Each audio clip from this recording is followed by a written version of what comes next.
आजच्या धावपळीच्या जगात कधी कधी आयुष्य आपल्याला एका अशा ठिकाणी नेऊन ठेवतं जिथे प्रकाश दिसत नाही. तसंच झालं महादेव नावाच्या एका गरीब शेतकऱ्यासोबत. कर्ज, पिकाचं नुकसान, घरची टंचाई आणि काळजावर बसलेलं शेकडो भार. एक रात्री तर त्याने स्वतःलाच विचारलं, आता जगायचं कसला? पण म्हणतात ना, भक्त संकटात असलाय की मामा स्वतः रस्ता काढतात. दुसऱ्या दिवशी महादेव गावाबाहेरच्या दरीकाठी एकटा बसला होता.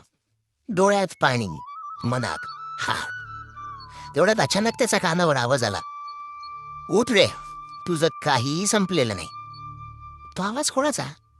महादेव उठून बघतो तर पायऱ्या लागलेल्या जागेवर एक पांढरा कुत्रा बसलेला आणि विचित्र शांततेचा प्रकाश पसरलेला. ते पाहून त्यांच्या अंगावर अक्षरशः शहारा आला. कारण गावात अशी मान्यता होती, जिथे पांढरा कुत्रा दिसतो तिथे मामा स्वतः येऊन वावरतात. महादेव शांतपणे त्याच्या मागे गेला आणि अगदी काही पावलांवर त्याला जमिनीतून उगवलेली जुनी चिठ्ठी सापडली.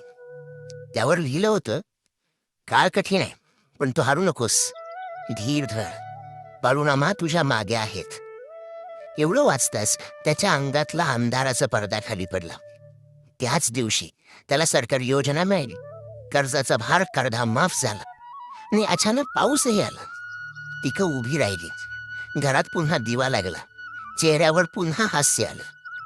आज महादेव म्हणतो, माझं आयुष्य बदललं ते त्या चिठ्ठीने नव्हे, त्या पांढऱ्या दूतानं. आणि मला खात्री आहे तो दूत बाळूमामांचाच होता. पण आशा ती अजूनही जिवंत आहे, कारण मामा आजही प्रत्येकाच्या जीवनात असा शांत चमत्कार घडवत असतात.